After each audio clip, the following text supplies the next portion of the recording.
It is amazing in a game that featured 76 total points and so many things about which we could discuss over the course of the next 2 hours. It all came down to that play, 4th and 2, with the play call and design allowing one of the greatest defensive players on the planet to go unblocked at the quarterback, and that's what they meant to do. We'll break that play down from every possible angle, plus the other big moments from last night's game. He's Peter King. I'm Mike Florio. It's PFT Live, Peacock, Sirius XM 85, Sky Sports NFL, whenever they choose to re-air the program there, and podcast whenever you choose to re-listen to the show. Peter is somewhere. He's not in his usual place. I don't know where Peter is because I got here late and I didn't get a chance to talk to him. Peter, where are you? I am at an airport hotel at San Francisco Airport. I was over at the 49ers yesterday working on a story. And before I go home today, I said, I'm going to talk to my old pal Mike Florio right on this show. So here we are at 4:01 a.m. on the West Coast. And it's a good time. It's party time. Wow. Well, I'm impressed. I had no idea that you were on the Miles Simmons arrangement. He'll join us from time to time at 4 a.m. Pacific Coast time. But you have to go in about an hour and 15 minutes or so. Devin McCourty, for the first time ever, is going to be on the program. He'll take us home after Peter heads to the airport for the cross-country flight. So when does your flight leave, and when will you finally get home? My flight leaves at 7:15 Pacific, which is 10:15 Eastern. And Matt Casey, our grand poobah, did me a great favor by getting Devin McCourty to come in and be my Mariano Rivera. So I'm grateful to Matt, grateful to Devin McCourty. And, Mike, I don't know. I got into my hotel last night right at the start of the second half of the game. So I watched all the second half. And for a long time, honestly, I thought that the Seahawks were going to come through with the kind of win. When you looked at their schedule, I looked at it a couple of weeks ago, one Sunday night late, writing my column. And I said they need to take one of these games, that they're going to have. They're at Dallas, San Francisco, then at Dallas, at San Francisco, and then Philadelphia at home. The Philadelphia game, which now has been flexed, right? But that means that they've got to beat San Francisco in San Francisco, or right now the team with the best record on the planet, the Philadelphia Eagles. So I don't like their chances. And Mike, last night, that was a golden opportunity for the Seahawks to finally win a game that they probably had no business winning, but to sort of save their playoff chops. But you look at them now, 6-6. And if form holds, 6-8 after the next two, and they really need somehow, some way to win one of those, and maybe the magic of the 12th man can steal that game against the Eagles. But this is a very, very tough road Seattle now has for the playoffs. The only good news for the Seahawks before they had that game against the Eagles run through their own mini gauntlet of Bills, 49ers, at the Cowboys, so maybe you hope you get them on a letdown after the cross-country flight. But what's the Seahawks going to have left in the tank then? The idea that they go from 6-3 to, if I had to guess, 6-8 after that 5-game losing streak, well, it would be 4 going on 5 if they lose to the Eagles. That's just going to take a lot. And I don't know that that's going to be their season riding on it, because they could, in theory, win their last 3, get to 9-8, and in the NFC this year, who the hell knows? Maybe that's good enough for the 7th seed. But the 7th seed is going to be a trip to Philly or San Francisco by all appearances, with a slim chance of a trip back to Dallas. And I don't know that they'd want to go back to Dallas and try to do that again. I think they caught the Cowboys in a great spot. I think the Cowboys, feeling a little better about themselves than they should have, got themselves into a game. Usually when the Cowboys win at home, they win handily, and it's not close. And maybe they did need a game like that where they had to dig deep and find a way at home. Maybe it was coming too easily. Last night it didn't. The Seahawks almost held on. And I agree with you. Even when the Cowboys were down 8 in the fourth quarter, all you need is a touchdown and a 2-pointer, no big deal, right? I still thought this is a tall order for the Cowboys to ultimately take the lead in this game. And they found a way to do it. They found a way to pull it off, and the Seahawks found a way to turn a potential huge win into a loss. And let's start, Peter, with that play that we showed at the top. The quotes started to trickle out after the game that it wasn't some blown assignment, that it wasn't some mistaken read, that it wasn't some failure by Geno Smith to spot an alignment that was conducive to checking out of the play that was called.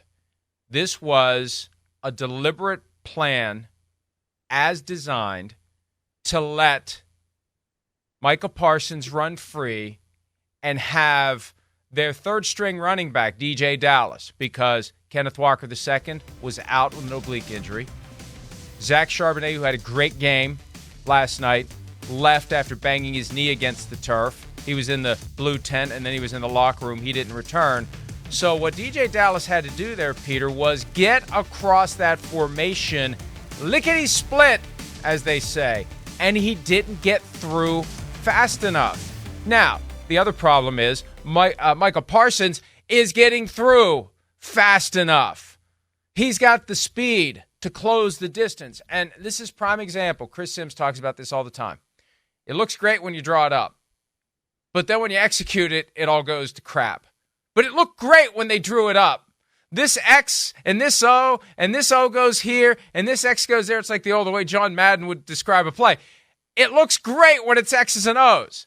It doesn't look great when one of the X's is Micah Parsons and one of the O's is your third-string running back who's got to get across to where Geno Smith is trying to throw that little screen pass on 4th and 2 so he can get the first down. So just a hell of a way for the Seahawks to have their last gasp fall flat. Well, I'll just go on record as saying any play that is designed purposely to not block Micah Parsons doesn't really sound too logical to me. And I understand the theory of that, but in reality, I think that you have to, at the very least, get a chip on Micah Parsons. I think it's, to me, I don't know. It just doesn't make a lot of sense to say on this play, we're going to get out so fast. We're going to get it out essentially in 1.5 seconds because that's what you have to get it out, 1.7 maybe, before Micah Parsons comes in and knocks me to whatever, to Arlington. So it doesn't make a lot of sense to me. But Mike, I think the bigger issue, I don't want to say issue, but the bigger issue for Seattle is they're going to look back at this game and understand that there are times of a season when your season is defined by a play or a series or an evening. And that, to me, is going to be this particular game, this series. And I think that the Seahawks are going to go into the offseason, whenever that does begin, and they are going to say, hey, listen, we have a good quarterback in Geno Smith. We like Geno Smith, but we are going to draft a young quarterback here in this draft. And hopefully, we're going to be able to get a guy who next year can come in and compete with Geno Smith. And look, I'm not down on Geno Smith necessarily, but Geno Smith, I think, has shown this year that he has his limits. And he especially has his limits when he is consistently pressured as heavily as he was in that game last night. So I think that game said a lot about the Seahawks, and the unfortunate thing for them. And John Schneider, the general manager, has done a very good job in beefing up that offensive line for the future last year in the draft. But I do think that you look at it now and you probably have to think about where are we going to go next for our quarterback.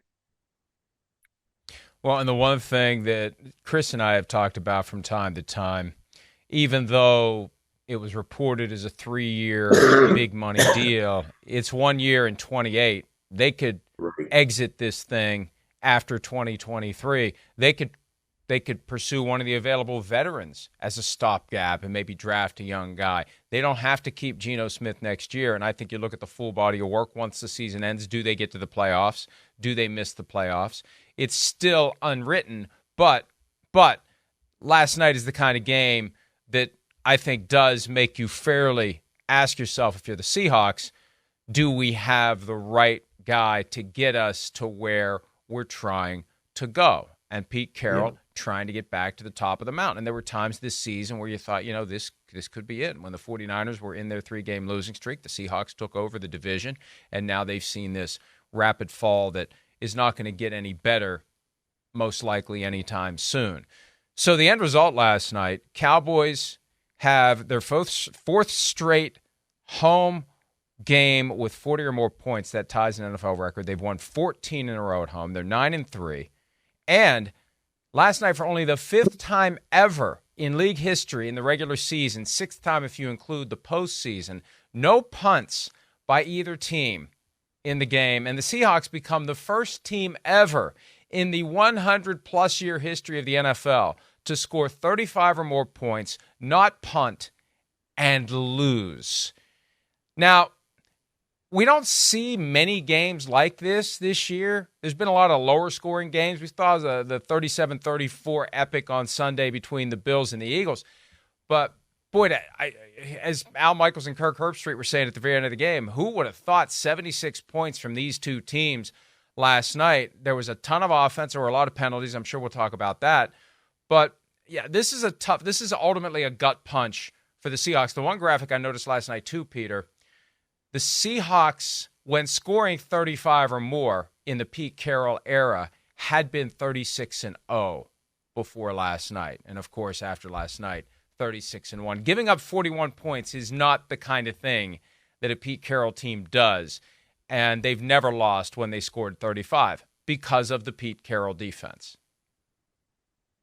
And, you look at that game last night, Mike, and you would think coming into that game that, their defense was going to keep them in it, because this is a defense, in particular, the young secondary, that has really been good. But I think, there was a really good, I think Kirk Herbstreit did this on the telecast or the streamcast, whatever. What do we call these games? They're not telecasts, are they? They're football games. Okay. Let's call it that. Okay. Yeah. You watched it, and the one thing I thought that was telling last night is when they ISO'd Jamal Adams on 2 or 3 plays with Jamal Adams getting beat. And, that really said a lot in this game, because I think everybody thought when you could have the trifecta at safety of Quandre Diggs, Jamal Adams, and Julian Love, that who would have a better trio of safeties, oftentimes playing on the field at the same time. Now, obviously, Jamal Adams hasn't been healthy, so he hasn't been able to be out there all the time. But I thought what was interesting is that I would never have thought, not only the number of points that the Cowboys got, but 33 first downs. That is something that had to make Pete Carroll just sick. So that was a huge factor in the game last night.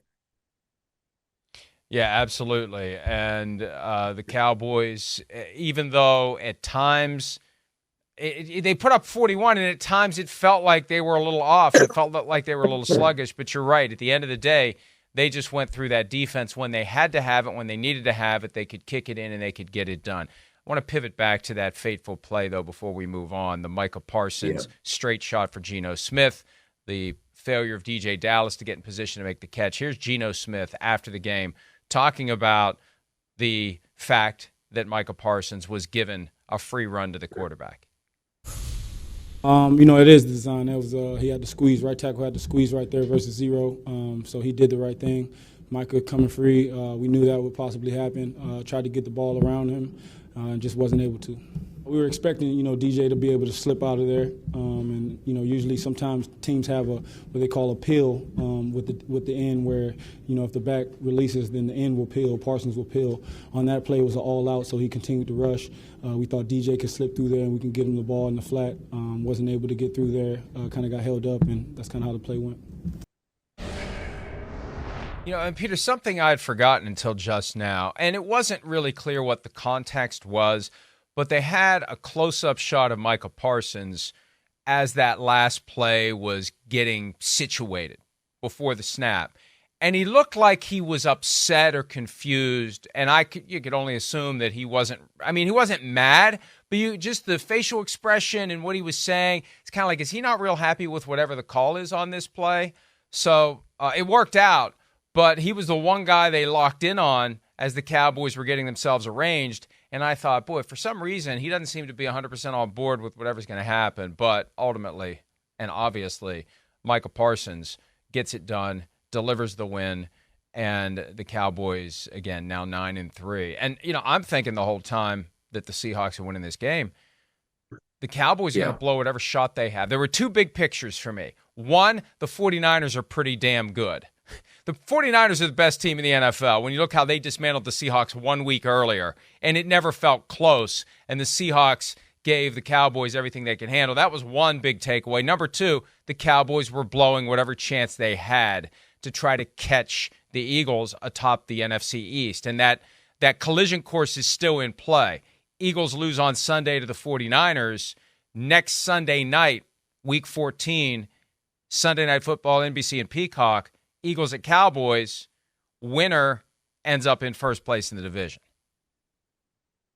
Yeah, and Mike, I think now what we're seeing, and you always see this in a long season. Not always, but you very usually see this, that at some point you separate the best teams from the teams in the middle. Last week after the Eagles game, when they survived against Buffalo. And I don't know how else to describe that, because that's what they did. They just survived a very tough opponent. But when I look at that game, the words of Jason Kelce after that game, to me, said a lot. And he said, the one thing that basically surprises me about this season is not that we're 10-1, but it's that nobody else is with us. There are two losses. There are two games in the loss column clear of the other 31 teams, which that's pretty surprising to me, that there's only one sort of preeminent team. But I think as the season goes on, and I think the San Francisco-Philly game, which we'll discuss here in a few minutes, I think the San Francisco-Philly game will basically,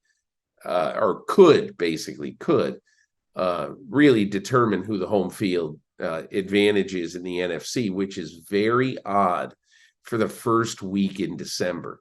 You don't usually see that happening in the first week of December, but I do think as it applies to the Seahawks right now and to the NFC West, if the 49ers can go into Philadelphia and win that game, they basically will all but eliminate any competition, in the NFC West for that division.